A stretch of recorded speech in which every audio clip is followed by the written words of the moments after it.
प्यार साथियों, देखिए सवाल कुछ प्रकार से हमारे सामने कि सवाल हमसे कह रहा है कि सर रेल के एक आधे टिकट का मूल्य पूरे टिकट का आधा है। देखिए ये लाइन जो है कंफ्यूज करने के लिए केवल, इसका मतलब यही है कि रेल के एक पूरे टिकट का जो मूल्य है वो पूरा है, ठीक है।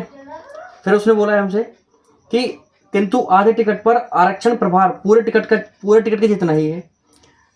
चलिए, फिर कह रहा है दो स्टेशनों के बीच आरक्षित प्रथम श्रेणी टिकट का मूल्य 525 है तथा एक पूरे और एक आधे आरक्षित प्रथम श्रेणी टिकटों का मूल्य 850 है, और कह रहा है आरक्षण प्रभार कितना है। देखिए सवाल की भाषा को यदि हम समझें तो पहला लाइन के अंदर उसने बोला है कि रेल के एक आधे टिकट का मूल्य पूरे टिकट का आधा है। हाँ, ठीक है जी। तो कहने का मतलब ये है कि जो आधे टिकट का मूल्य है वो आधे के बराबर ही है, और जो पूरे का होगा पूरे के बराबर हो जाएगा, ठीक है। तो मोटा मोटा ये लाइन तो कुछ ज़्यादा खास है नहीं। अगली की तरफ बढ़ते हैं। फिर उसने बोला हमसे कि किंतु आधे टिकट पर आरक्षण प्रभार जो है पूरा है। मतलब कहने का ये है कि यदि आप पूरा टिकट बुक करें या आप आधा टिकट बुक करें, जो आपको रिजर्वेशन फीस देनी पड़ेगी, यानी कि जो आरक्षण प्रभार जो आपको देना पड़ेगा वो आपको पूरा ही देना पड़ेगा। चाहे आप आधा टिकट बुक करें चाहे पूरा टिकट बुक करें, उसके लिए आपको कोई छूट नहीं मिलेगी, पूरा ही रिजर्वेशन फीस आपको देनी पड़ेगी।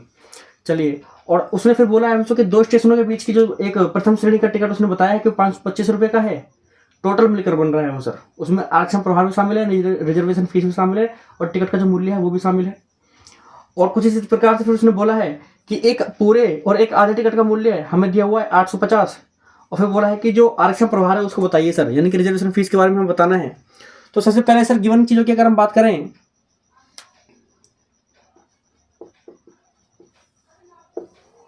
तो हमें उसने दिया हुआ है कि एक प्रथम श्रेणी का टिकट है जिसका जो मूल्य है 525 है, और एक पूरे और एक आधे टिकट का मूल्य हमें दिया हुआ है सर जो कि 850 है। तो ये तो वैल्यूज गिवन है, तो हम सबसे पहले मान लेते हैं यहाँ पर भाई जो चीज़ हमसे पूछ गई उसको माने।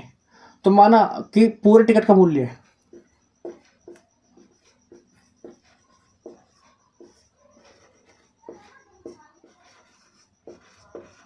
तो जब हम पूरे टिकट के मूल्य की बात करेंगे ना सर, तो हम मान लेंगे उसको x, ठीक है। अब पूरे टिकट का मूल्य हमने x मान लिया है, और जो आधे टिकट जो आप आरक्षण प्रभार की जो हम बात कर रहे थे सर, उसको भी मान लेते हैं सर। आरक्षण प्रभार ये हमारा सर y, ठीक है। इसमें कोई डाउट सर? कोई डाउट नहीं। देखिए सिंपल सी बात है कि ये तो टिकट की फीस है, और उस पर लगने वाला जो भी हमने रिजर्वेशन फीस जो भी रखी है वो हमारी y है, ठीक है। ये है सिंपल मोटा मोटा लॉजिक। अच्छा, अब सवाल तरफ बढ़ते हैं। उसने आगे हमसे बोला कि एक पूरे प्रथम श्रेणी के टिकट का मूल्य जो 525 हमें दिया हुआ है, यानी कि पूरी वैल्यू दी है 525। तो आप मुझे बताएं सर कि क्या इसके अंदर ये पूरे टिकट का मूल्य शामिल, यानी कि x तो शामिल होगा ही होगा, उसके साथ साथ आपका आरक्षण प्रभाव भी तो इसी में शामिल होगा सर, रिजर्वेशन फीस भी तो इसी में लगी होगी। तो ये हमारी पहली क्वेश्चन आ गई यहाँ से, ठीक है। आगे बढ़ते हैं सर। अगले में उसने बोला है कि एक तो पूरा टिकट और एक आधा टिकट का मूल्य हमें दिया हुआ है 850। अब आप मुझे बताएं कि एक पूरा और एक आधा मिलकर के सिर्फ 1.5 टिकट हो गया है ना। बोलते हैं जैसे घरों में बोलते हैं 1.5 टिकट होगा, भाई हमारे बच्चे का छोटा सा बच्चा है उसका एक टिकट है आधा और एक मेरा है, तो 1.5 टिकट बन रहा है हमारा। तो उसको चलो 1.5 लिख देते हैं, 1.5, ये लो जी 1.5 टिकट। तो उसके लिए 1.5 x पैसे देने पड़ेंगे उसको टिकट के, और पूरा आरक्षण प्रभार तो पूरा ही देना पड़ेगा। 2 टिकट बुक करेंगे तो सर एक y पहले टिकट के लिए और दूसरा y दूसरे टिकट के लिए, यानी कि 2y देना पड़ेगा पूरा। और वैल्यू कितनी बन रही है सर? वो टोटल मिला बोलिए कि 850 रुपये। इसको थोड़ा सोल्व कर लेते हैं सर। 1.5 का मतलब कुछ इस तरीके से हम अगर यहाँ पर देखें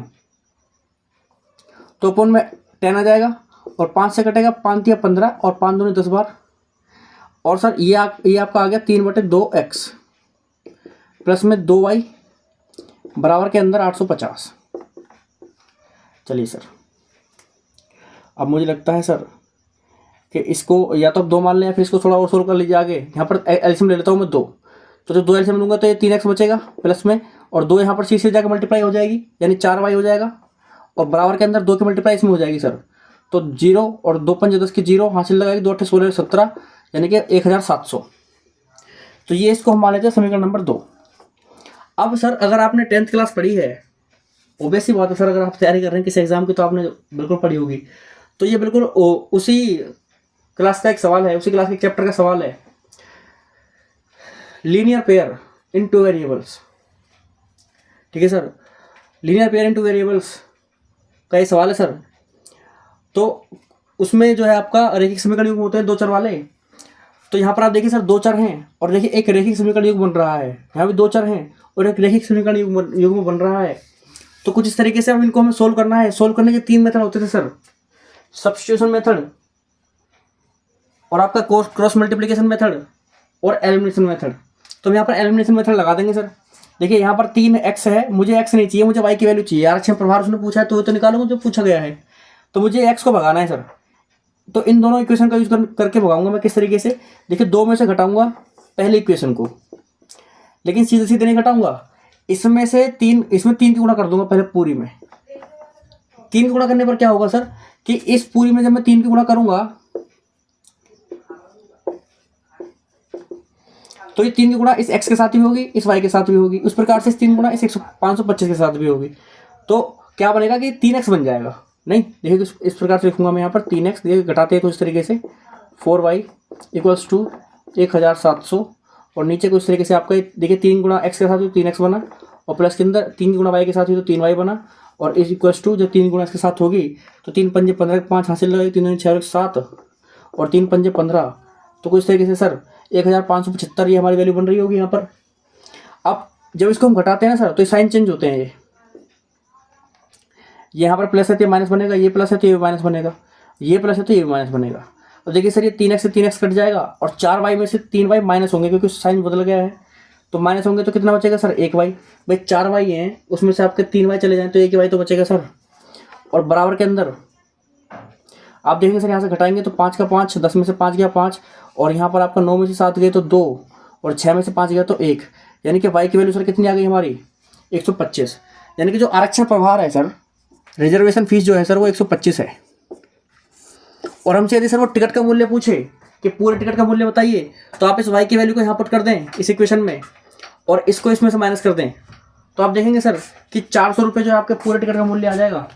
और मुझे पूरी उम्मीद है सर कि ये सवाल आपको समझ में आया होगा। तो इसी के साथ हम जो है अगले सवाल की तरफ बढ़ते हैं। चलिए।